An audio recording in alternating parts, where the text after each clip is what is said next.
Hi, everyone. This is the Out for Change Transformative Media Organizing Project's seventh Skillshare. It's going to be facilitated by the Queer Undocumented Immigrant Project, who are here ready to facilitate. If this is your first time being here or you're coming back, I just want to remind everyone that this will be recorded and archived on our website. So just know that this is live, and if you participate, you'll be involved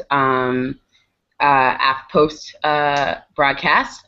So thank you. Welcome for coming. The Out for Change Transformative Media Organizing Project links LGBTQ and Two-Spirit organizers, allied media makers, and tech activists from across the country. And we're all here in this hangout from all over the country. So without further ado, I'm Kamaria. I'm from OCTOP. And let's just all introduce ourselves so everybody knows who we are. So, hey, I'm Gabrielle, and I'm from Black and Pink in Boston. Thanks, Gabrielle. Susanna? Hi, everybody. I'm Susana. I'm from Esperanza Peace and Justice Center in San Antonio, Texas. Sasha? Hey, what's up? I'm Sasha Costanza-Chalk. I am usually in Boston at MIT, but right now I'm in Ogden, Utah. Thanks, Sasha. Mitchell, you want to say hi?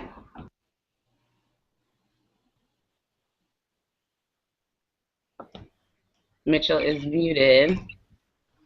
You can unmute Mitchell and say hello. Nope. Okay, Luis, you want to say hi to everyone? Hello, everyone. This is Luis from QUIP, the Queer Undocumented Immigrant Project.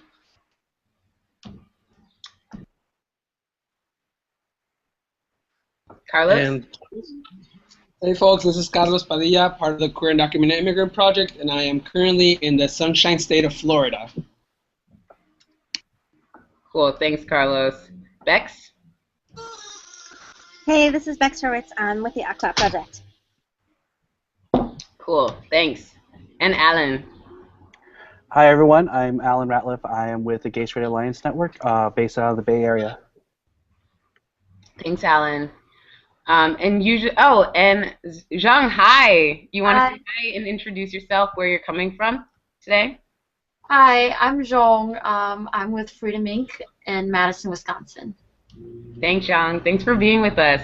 And there's another person who's usually with us, Carla. She's from Insight, based out of LA. She won't be with us today. We'll really miss her. But yeah, Insight is another participating organization in this project. So now that we're all here, Mitchell is coming at us from Dublin, but is usually based in New York and reps Streetwise and Safe. So we have a lot of amazing organizations in this space. But without further ado, Quip, why don't you lead us through this awesome Skillshare today? So hi, everyone, once again.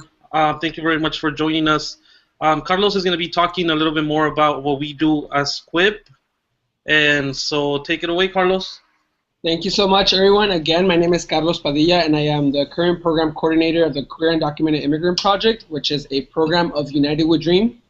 And we, as a program, really seek to organize and empower the LGBTQ undocumented, also LGBTQ immigrant and allied community through grassroots organizing, leadership development, advocacy, and engage in strategic partnerships to really bring justice to both the LGBTQ and immigrant rights movement together as one. But you know, before we even continue into the whole the skill sharing that we're going to talk about, I wanted to give a brief background history about how our movement kind of came to be and the impact that social media had in our movement. So back in 2001, a lot of undocumented young folks like ourselves would, you know, have high dreams of achieving higher education. But based on our undocumented status, we were facing barriers of immigration status, that we couldn't continue further our education, or we couldn't really be part of the overall social community, you know, in participating in different activities. And every day, 65,000 undocumented students would every year 65,000 undocumented students would graduate from high school, and they would be with, you know, no other plans than to just, you know, live on a, you know, underground pretty much, because nobody else would speak about our needs, nobody else would speak about our issues. And it wasn't until Congress decided to take up the issue in 2001 with the bill called the DREAM Act, which, if the DREAM Act was to pass, it would guarantee undocumented youth that are in higher education or in the military service a pathway to citizenship. Now, since 2001 until today, we have not seen legislation pass. We haven't seen anything pass from Congress, so I think there's a trend there that we should really address in Congress. But moving forward from that, the role that social media played within specifically within our movement and the Dreamer movement was that for us, transportation or even visibility was a privilege. We as undocumented folks did not have driver's licenses. We couldn't travel around the country freely because of always risking the fear of deportation and being separated from our families. And how we as undocumented kind of really, personalized that issue, that we were facing two oppressions of LGBTQ and undocumented, and we just wanted to take action. So the way that we found a safe haven for us to organize and to really start uplifting our stories was through social media, specifically Facebook.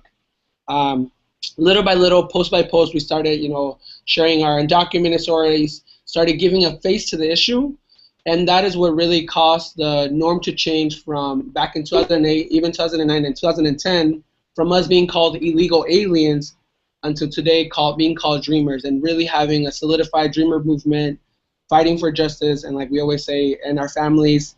So social media was our safe haven for that, and it has been able to help us really challenge both the political, the legal, and the social norms, and to really uplift our stories to bring in justice to our communities. But now we're going to start. I'm going to present to you all the PowerPoint. As you see, we have our little bit of a couple pictures that we've taken on our actions that we usually do as QUIP. But for this skill sharing session, I would like for you all to take three main things away. We would like for you all to really learn what makes social media effective and understand each function in order to make it effective. So the four functions that we'll present to you all, and making sure that after this skill sharing session, you all leave with feeling able to implement those learned skills.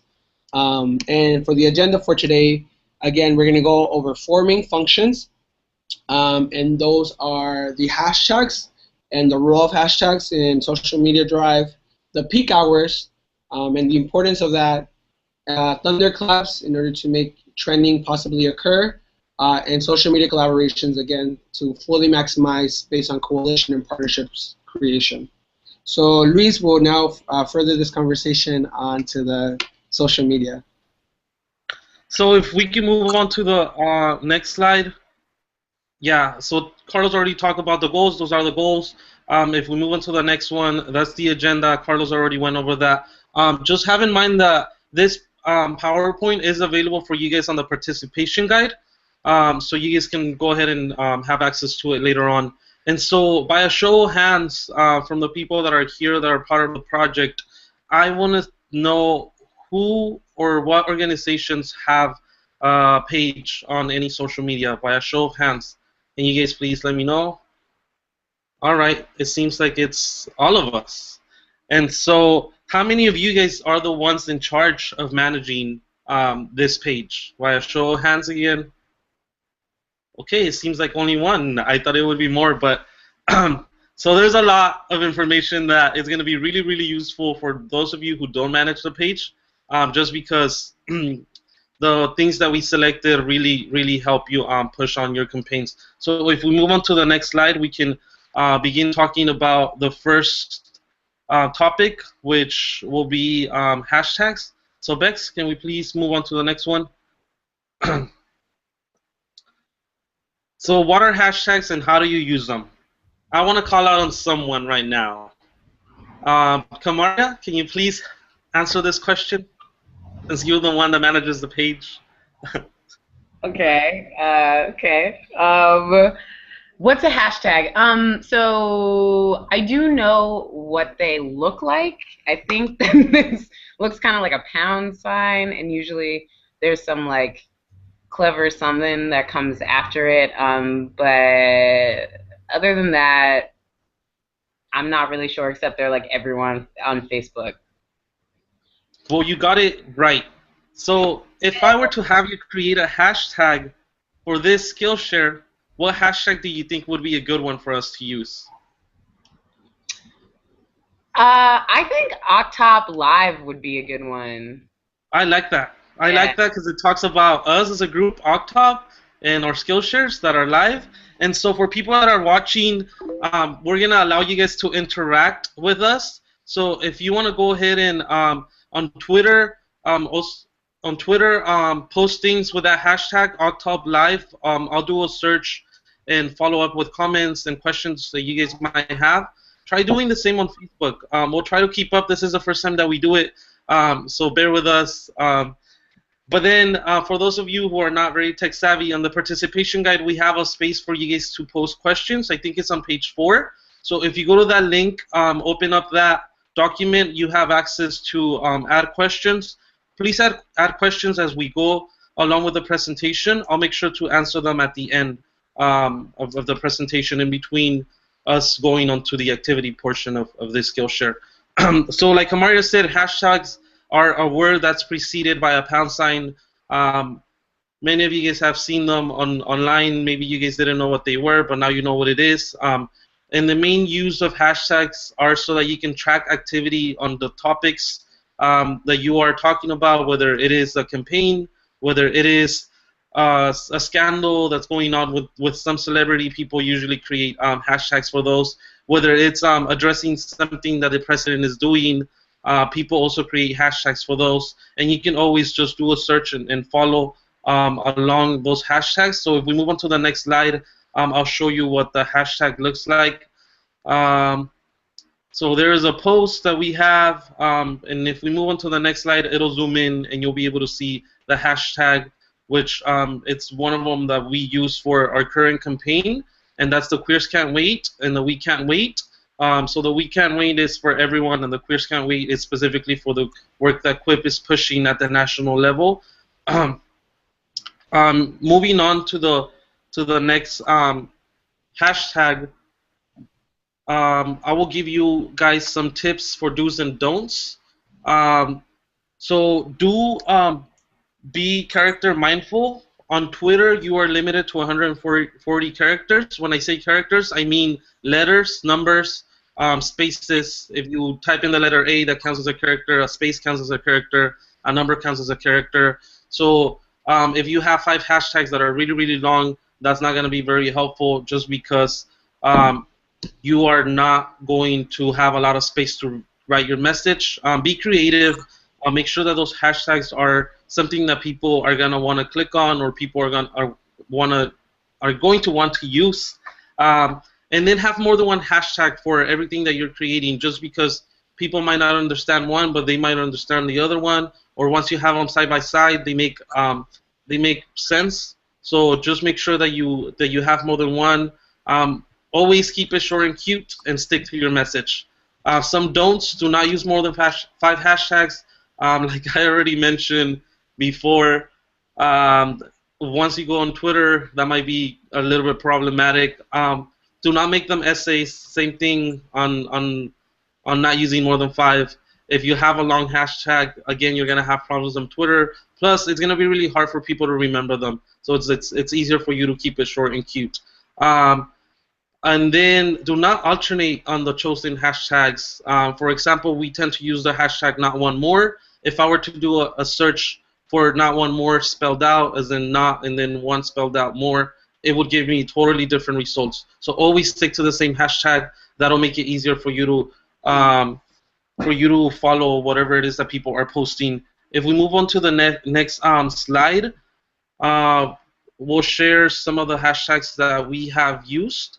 And so you guys already saw that there was the Queers Can't Wait. That's a hashtag that we use a lot on our campaign, because that's the one that we are currently pushing on. There's also Obama Deports Queers. That one's a little bit harsh, but it really hits the person that we are targeting, because we are asking President Obama to go ahead and push for relief for us. And then on Docu Queers, that's a hashtag that we like we like to use because it's how we identify ourselves. So right here, if you guys, Bex, or whoever's handling the screen share, if you can get to my screen, I will go ahead and show how to do a search for a hashtag. So here on Twitter, this is your homepage. Here on the side, you have search Twitter. You can go ahead and search Queers Can't Wait, and it'll give you whatever it is that people are posting on. It has pictures from the last action that QUIP had in New York outside of a fundraiser that Obama had with a lot of LGBTQ folks. And so that's how you do it on Twitter, and you can do searches for any hashtags that you want and follow those hashtags and whatever people are posting.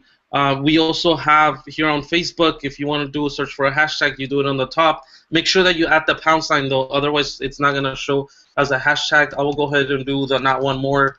And so here you have this yellow icon. That's the one that you're going to click to search for your hashtag, and you'll be able to see whatever it is that people are posting. A lot of the conversations right now are the announcement that Obama had.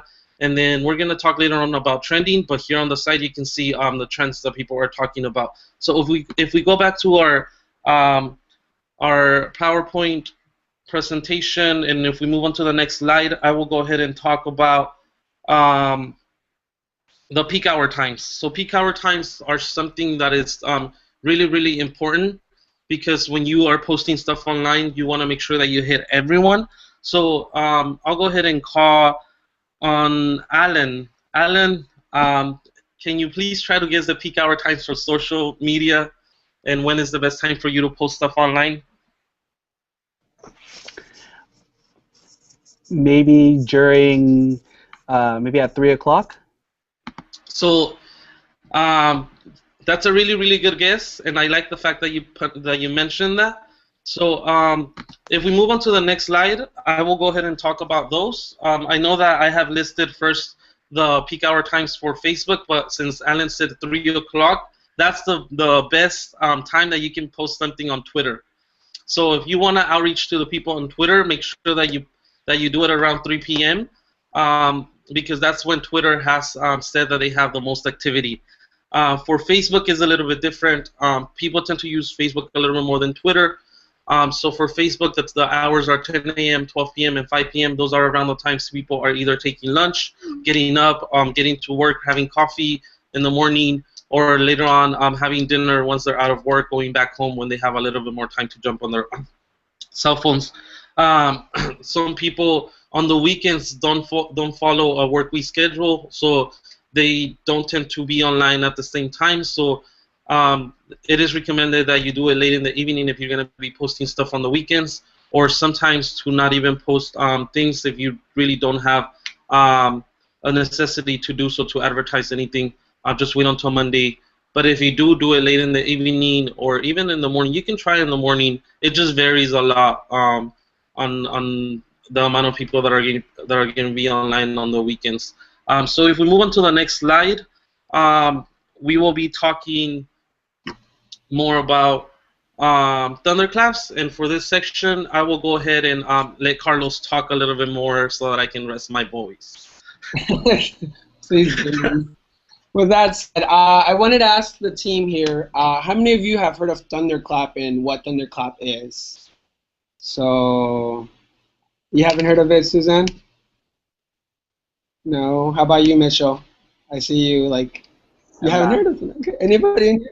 You haven't. Okay, great. Well, I mean, if we can go on to the next slide just to let you know more a little bit about what Thunderclaps are.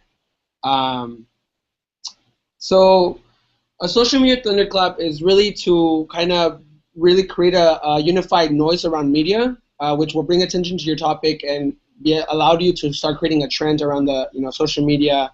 And also the reasoning for that is because you want to make sure that your messaging, everybody can hear it. You want to make sure it's on around the exact same time, the exact same messaging that's being spread around, so that you really make an impact out in the community, again, with the unified voice and messaging. So there's different ways that you can use a Thunderclap. There is the traditional form, if it wasn't for like the magic of social media and like technology, you just do the traditional way, asking folks to share it around But if we go into the next slide, I wanted to show you the magical way that technology allows you to do it. So there's this amazing application or page that's called Thunderclap.it. And what you pretty much do is that you go and you type in the messaging that you would like to, to spread out in the community. And then you do your hashtags in there. And then what you do is that you do the digital organizing aspect of things, because as much as I love to think that whatever I put up on Facebook, people are automatically going to like it and I'm going to have like 100 million likes, the realities are not quite there yet. I'll get there eventually after you like me on Facebook and Twitter after this. But if you do, as you can tell here, United We Dream launched a Thunderclap on asking that we can't wait, asking Florida Democrats to stopping deportations, and our goal was to get 100 supporters, and we were able to get 129 supporters, which was able to reach around 98,890 people. So that was a huge huge success. That means that we really create a trending that we couldn't wait, that we needed to stop deportations. It was unified around the exact same time. So in order for you to really be able to send that message, you need to make sure that it's on the exact same times and the exact same messaging with the hashtags so you can follow them. The way that we have used it in traditional matters has been whenever we're in conferences or around our folks, or we send messages around through our email listservs, is that we ask folks, we give them a specific timing, a specific messaging that they can choose from to put it on their Facebook media page or Twitter or Instagram or Tumblr, and so that we can really have a unified messaging around to really make the impact. But yeah, so, and now we're going to go into the trending that Luis will speak a little bit more about. Yes, and so before I continue on, I just want to remind you guys that once again on social media, if you use the hashtag OCTOP Live, you can go ahead and send us questions. You can go ahead and put comments. You can go ahead and send whatever it is that you guys want to talk about within this Skillshare.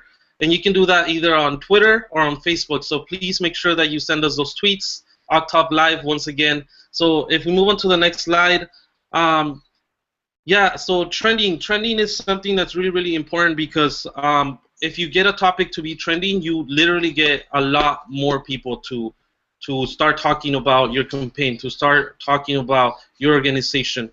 And here's an example of one time when QUIP had our member Jesai Arredondo speak at the HRC 1 week long action for marriage equality. He went up stage, and right before he was about to deliver his speech, he was told not to reveal his undocumented identity, just because, I don't know, a political game, but we felt that that was an insult, and so we took onto social media and we decided to create a ruckus and to bring attention to HRC for excluding some of us. And so eventually we got them to apologize. We had a video online. If you guys want to watch that video on the participation guide, we have a link to that.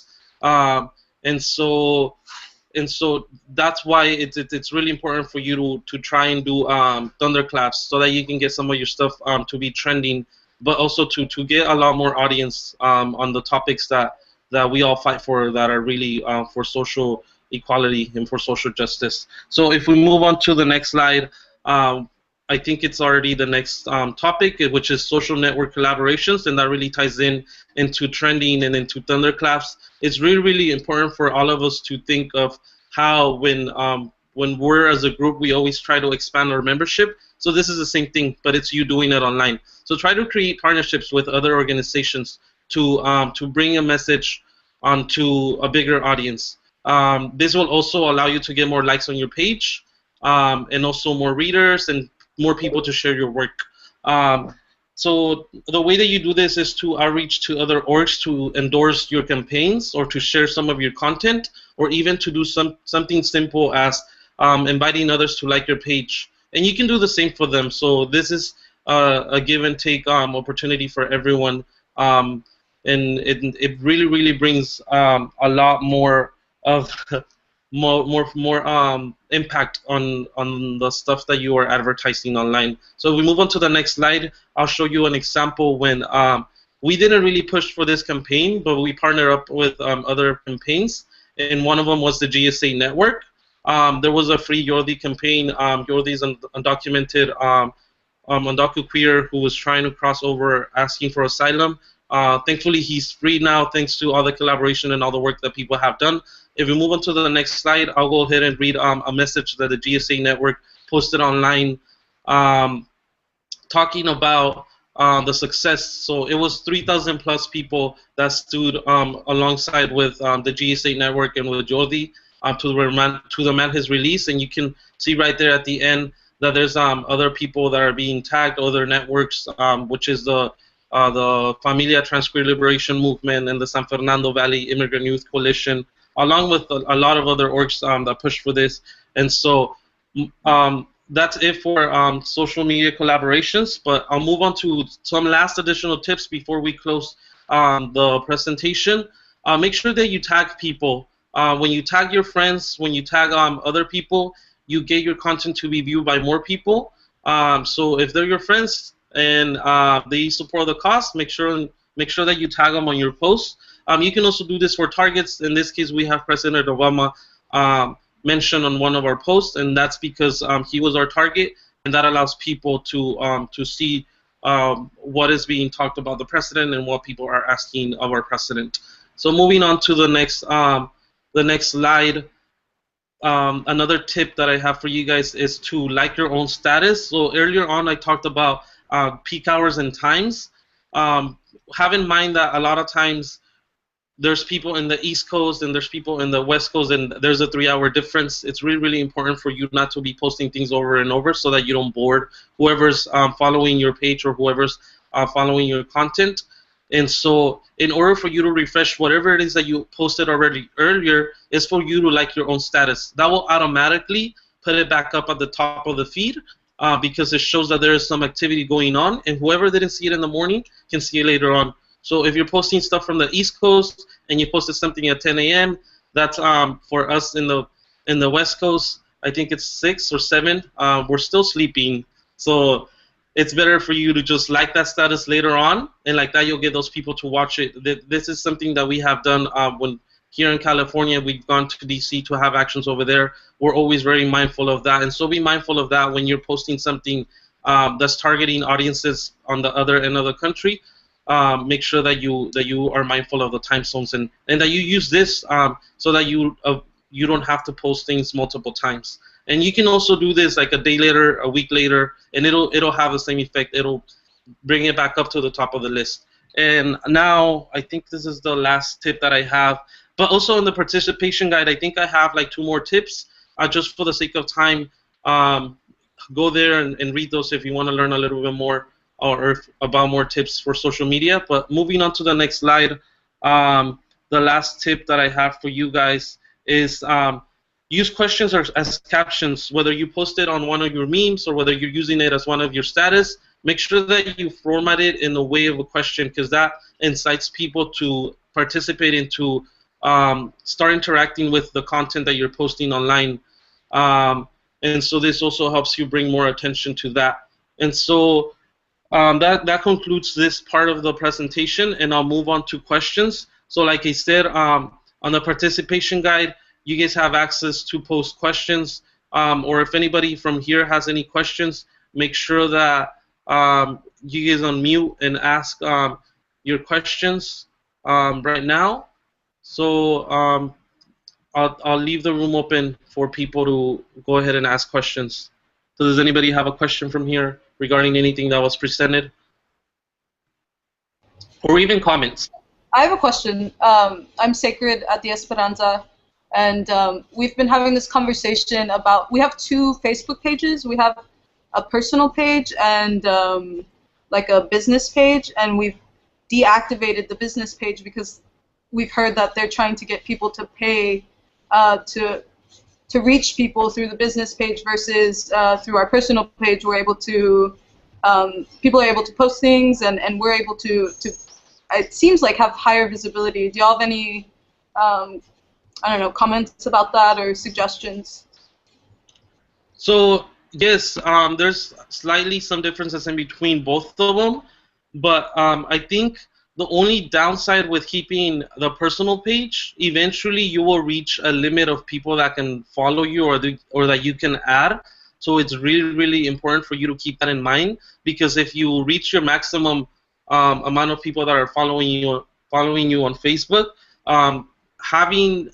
there's no way for you to just say, all these people like this page, this is also my page, please transfer the likes over there. It's impossible for you to do that. So it's really important for you to just be mindful of that. I don't think they're charging people to post things. I think that would have to do more with the settings. So make sure that you have the settings to allow others to post and to comment, because you do have control over that. And with the business pages, I think it usually just keeps it on a private level where you control all the content that's being posted onto your page. But if you don't have a problem with people putting stuff online, or if you monitor your page pretty often, you can always leave it open so that everybody is able to post things online. And I think I would add to that a page really allows you to be able to see how many people are you outreaching to in terms of like whatever Facebook post you're uploading or picture. If you have a page, it gives you the analysis of how many people it outreach to. It gives you the best timings that your page is actually getting people in through the link or to the website, and it just gives you a little bit more insights on things as opposed to a personal page, a profile page. So I would definitely recommend a page over a profile in terms of your organization, just because it gives you more statistics and information about your audience. So for example, one of the pages that I control, that I'm admin for, is the Washington Remap Coalition, and I know that over 60% of our people that are like our page are women. So, you know, that's a very good thing to know in terms of what you're presenting to your organization and things like that. Or also know that the median age for our group is 25. So, you know, there's different things that are more our community is more interested about, and that's something a page can provide to you as opposed to a profile. So, I saw that we had another question.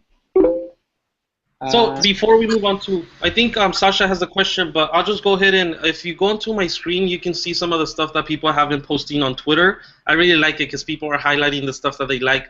But somebody asked, Jason asked if when choosing peak times on Twitter, is it based on certain time zones? It's always based on your time zone. So if you're posting stuff for, I think you're based out of Boston, in Boston, make sure that it is your time zone, because it's different for us in California, just because it's 3 hours ahead. We're doing different things at that time, and I think most of us lead our days according to our actual time zone. So it's pretty much the same. So when I say 3 p.m., it's 3 p.m. of your time. When I say 3 p.m. for me, it's 3 p.m. for my time. But yeah, Sasha, go ahead and what question did you have? Oh yeah, I just had a comment, which is that Facebook is starting to reduce the reach of posts that aren't paid. So even though anyone who can post, they're steadily reducing the number of people whose walls it will appear on and who will get notifications unless you actually pay for that. So that's a bad thing for activists because our reach is being reduced. And I wanted to ask you all about security and privacy, especially with everything that we know about the relationship between different branches of police and intelligence services, so-called intelligence services, and the social media companies, as well as even local law enforcement getting on social media and watching what people do there. If you could talk about that a little bit and your approach to that. So that's something that every now and then we do mention within our conversations whenever we're planning an action or planning a rally. We know that police might get on our page or even our personal pages and start following. You do have access to personal privacy settings where you can block everyone except your friends from viewing stuff. As far as your main organization page, it is really up to you. It's really up to you whether you want to have it live, whether you want to have that everyone is able to see it or just the people that like your page. I think you're also able to control who you allow to like your page and who you don't. You can block people, but then again, you'll always have like undercover cops that will have a normal profile that will be very supportive of your cause, and you won't know that they're there, just watching you. So it's a matter of strategizing. I mean, it could be a deeper conversation, but I don't know. That's the basic stuff that I would be able to say. I think for us, as part of United We Dream, it has definitely been a challenge. But you always need to be very mindful of what you put on your social media platforms. For example, not that long ago, we were thinking about having a protest in front of the White House, and so randomly, the renewal of deferred action kind of came out the exact same day. So we clearly know that there's tracking of our social media pages. They know they look into our social media pages to know what we're going to get up to. So just always knowing that whatever you put up, more than just your specific audience that you think you're addressing, is definitely looking. And it's also the people that are against what you stand for that are looking into those things. I know I always have like the anti-immigrant, like they always post up on my things because it's, that's how you are aware. So you always need to be mindful of what you put up and what information is too much information after your group has definitely come out with a conclusion on what they want to stand. So I think that is, one of the big issues that we as activists with a budget have to deal with, instead of like having this fancy social software that would send messaging instantly, through private means. But for now, as activists, we continue to use public social platforms, and we need to be very mindful of those privacy settings. And so thank you very much for all the questions, but just for the sake of time and getting through the hands-on part of this Skillshare, I want to go ahead and move on. But then on the participation guide, we have, I think most of the people that are here present within the project have posted our Twitter handles, so our Twitter names, and then our Facebook profile names, and link to our page. So if you want to go ahead and follow us and ask us questions later on, go ahead and do that. We'll be more than happy to help you with whatever question that you have that wasn't answered here. And then we also have the other Skillshares. So if you go to the OCTOP page, there's Skillshares from the past from the other organizations that are really, really great. And you can rewatch this if you jump here later on at a later time. So if we move on to, I hope that everyone has the link for the interactive part of this. I'll go ahead and post it here on our comments, but I'll screen share my my page so that you guys can go ahead and see this part. But for this part, I think Carlos is the one that's going to be talking about it. Great. So we're now going to start talking about the interactive hands-on part of this Skillshare, which what we wanted to do is to case study a potential campaign that you might have or have worked on previously or are planning on working on. We have written down a potential campaign that we're looking into getting into, which is the Trans Lives Matter campaign. But I wanted to ask, I mean, I think all of you are already reading into this, but there's ideally 5 main functions that you want to think about, that the things that we just taught you will kind of play a role in this campaign, strategizing. And the first thing is always having a thought process of what the campaign name is going to be, and the shorter and the cuter the better, because potentially you can make that, which is the second thing, a hashtag. And with hashtags, you can, again, follow the trends that are happening, making it, again, it's short, cute, and memorable. And then the third thing that you want to consider is who is your target and your audience who you're planning to move through this campaign, that you can use on social media, that you can target on social media, and also tag on social media.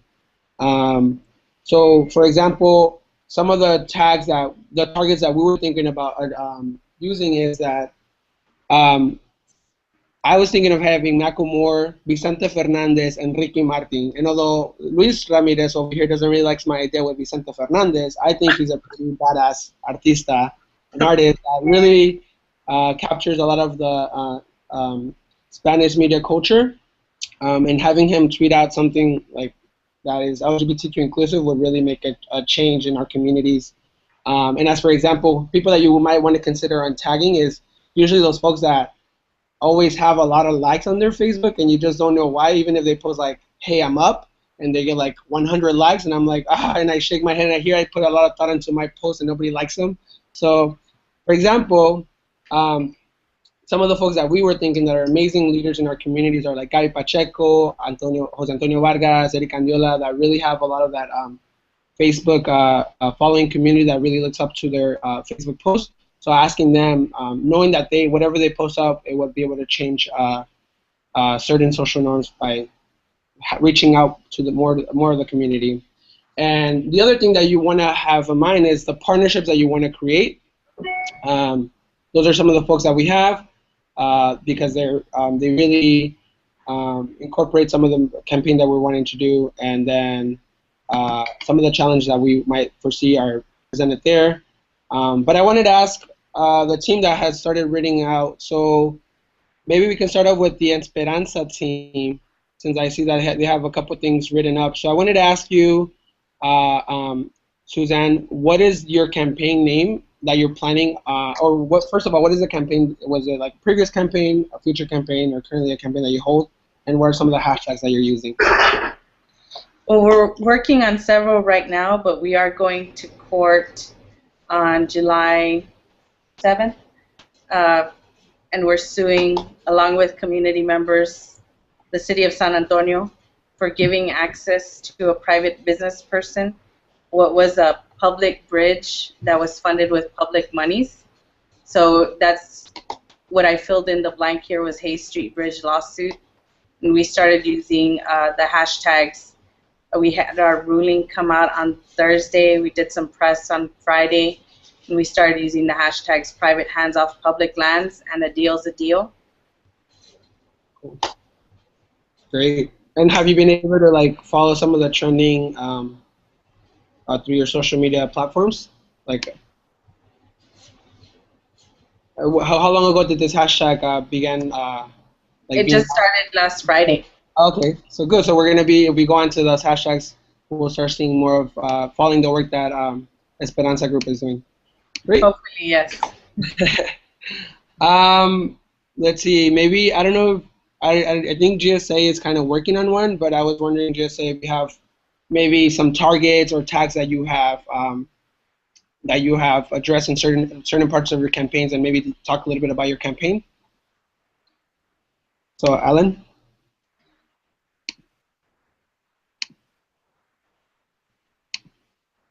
Advocate for restorative justice practices in different state policies as well as school policies.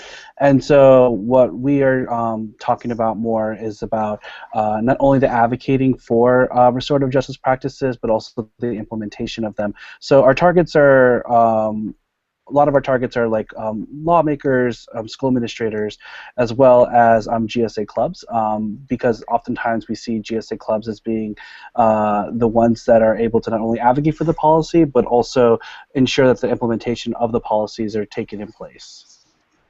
Great.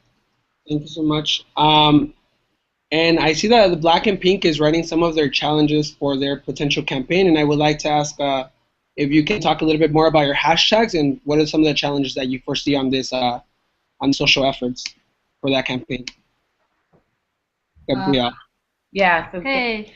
So Jason is actually not on the video feed, but he and I are simultaneously typing in. So our campaign is our Pen Pal program recruitment, and the focus of this particular campaign would be recruiting gay men, because the cis women and trans women on our list get matched more frequently. So Jason wrote a few tags, including prisoner pen pals, LGBTQ prisoners, just right, and then I pointed out that a challenge that has come up in the past with our general Pen Pal program is pairs feeling supported after they're matched and start writing, because a Pen Pal relationship is can be isolating unless there's a time to like meet in community and to be able to talk about it with people outside that pair. I mean,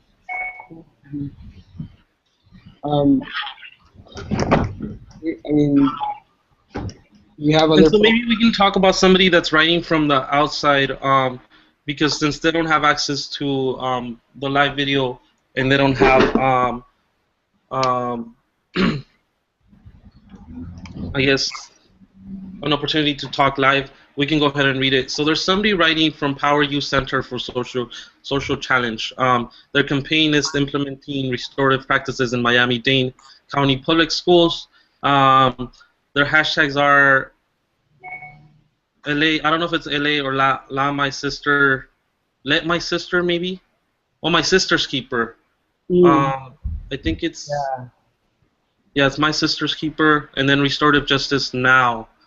The targets are the school board members and the school board admins, and their tags would be the superintendent. Their partners are the Alliance for Educational Justice and Dignity in Schools. So those are some people that they think that they can go ahead and partner up with.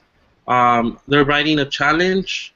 So if you're watching live and you're listening, we would like to know what. Oh, I am My Sister's Keeper. I really like that hashtag. So personally, here locally, I participate with a group that's called Boys and Men of Color, and we also try to push restorative justice within schools here.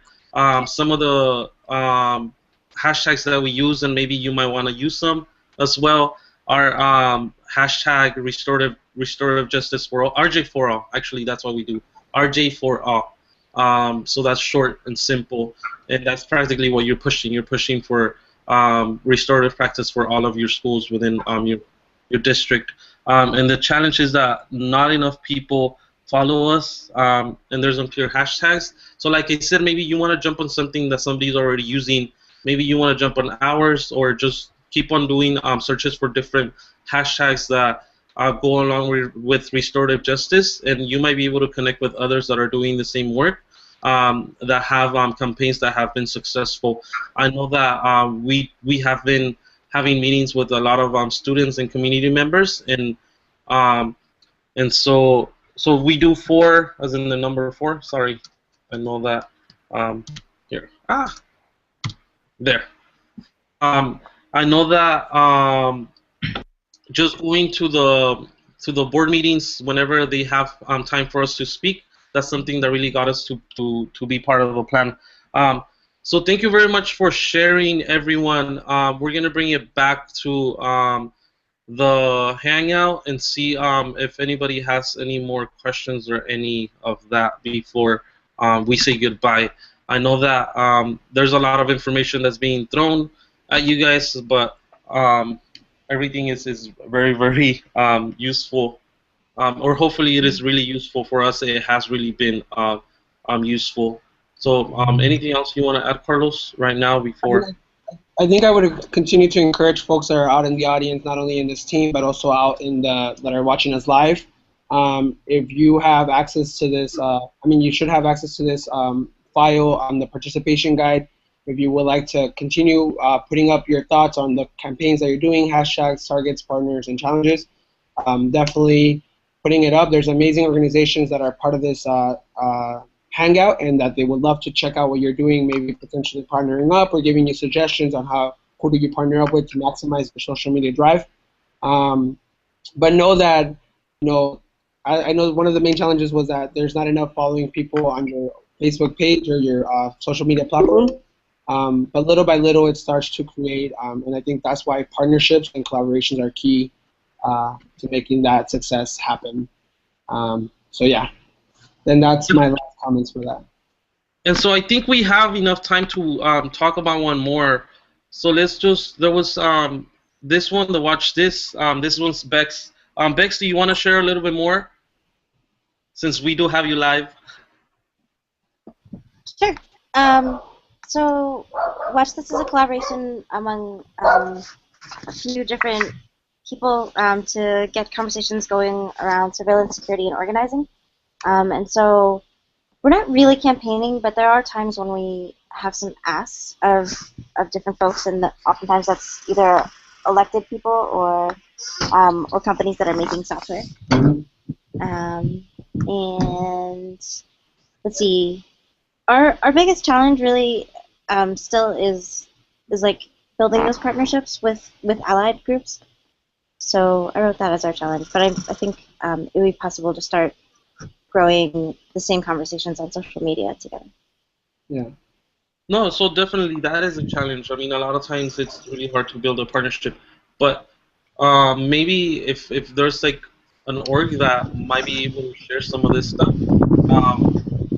that can help you bring someone that's actually doing similar work. Because a lot of times, like for example, I didn't know that the Power Youth Center for Social Change was doing a restorative justice campaign, just like we are here in California. And so now through this, I'm able to see that somebody else is pushing for the same things that I am over here, and I'm at the local level, non-related to QUIP. But so going back to the Hangout, does anybody else have any questions before we close, or any comments on any of this, or even on the participation part, where did you ever see or thought of creating your, or strategizing about your campaign online, just like we're doing right now with this document? Anyone?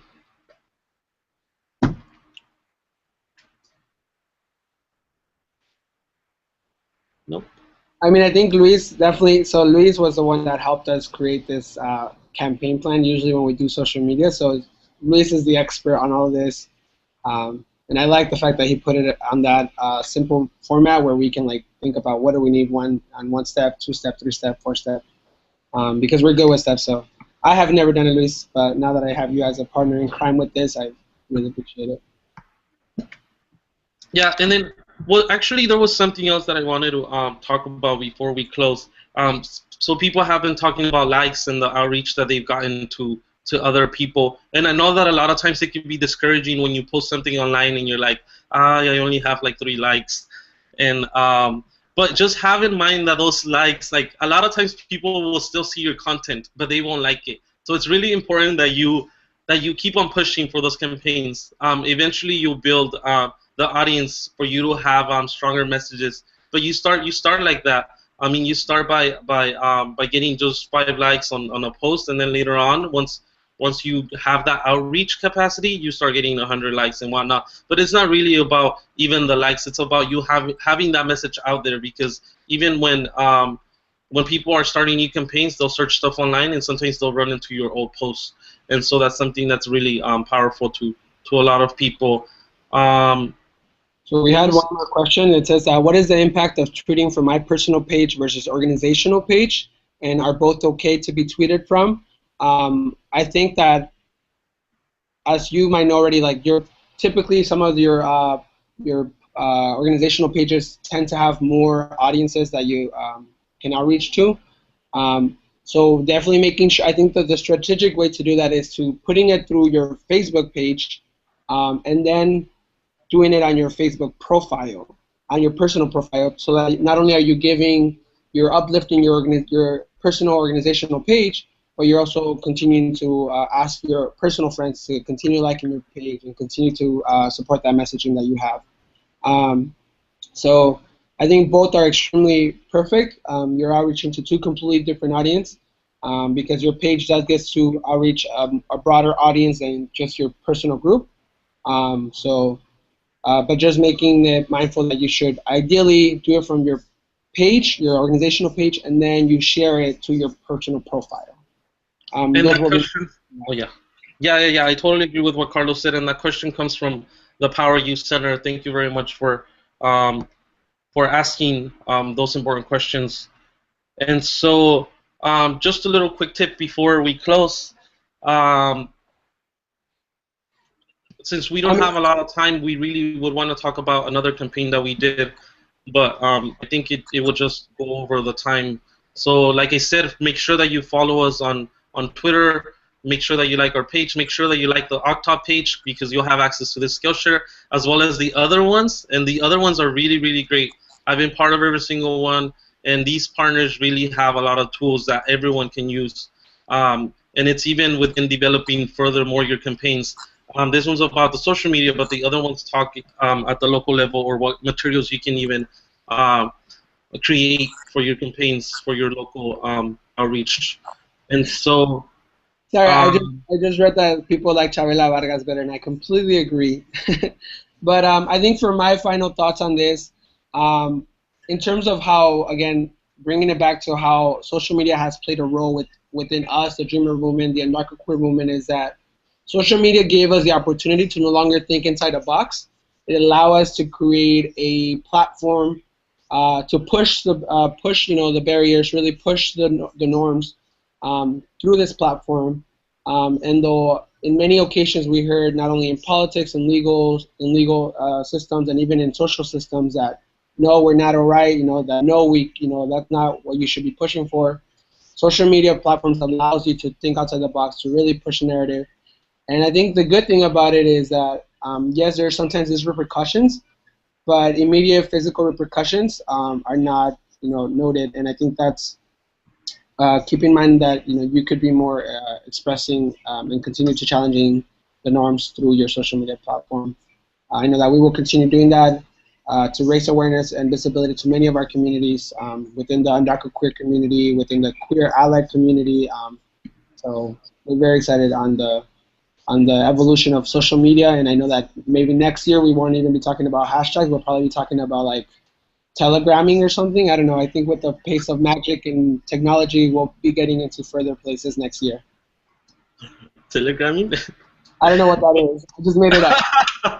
With your pants in, okay?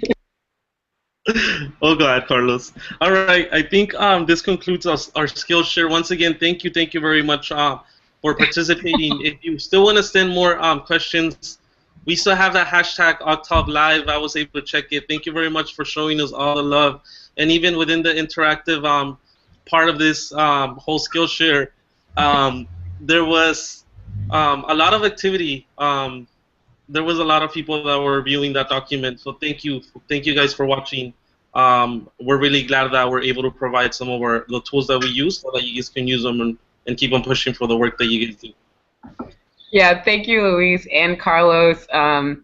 Thanks for someone creating hashtag Telegram. I think that's one of the most beautiful things that's happened here. And that also shows, like, thanks for one, Luis and Carlos, for putting the Skillshare together, facilitating it for all of us to learn, to share, to practice together, and also to all the partners and folks beyond participating in the Skillshare. Thanks for coming, sharing your thoughts, and hopefully bridging networks that will just keep going outside of this Skillshare time that we have together. I also want to remind everybody that we have an evaluation for the Skillshare, another place where we can get feedback from you, so we can make these more accessible, better, awesome, I don't know, whatever your thoughts are, please share them with us so we can reflect and keep building out the work with everyone. Also, I just want to remind y'all, OCTOP has a Facebook page. It's www.facebook.com/transformativemedia. Also, our website is transformativemedia.cc. Like us, friend, you know the drill. Family, yeah, now you know the drill. So let's keep this social media network family growing. Also, yes, these are our monthly Skillshare. So what's coming up next is we're going to hear from Insight and one of their affiliates. So that's something to look out for, first Tuesday next month. And again, this is recorded and archived on our website along with past Skillshares. So if you missed those, you can go back, watch them whenever you want. They're there for you and to share with friends too. So again, thank you everyone. Thank you, QUIP. And one last thing. What? So one last thing, on the participation guide, we also have links to some of the videos that we have created as QUIP. So make sure you check those out, and that's where you leave the comments, right? Feedback. Yeah, there's also an eval form that there's a link in there. You can leave feedback. That's on the participation guide. Yeah. Thank you guys. Yeah. Okay, so we hope to see you next month. OCTOP is over and out. Bye. Bye, y'all. Have a good one. Bye.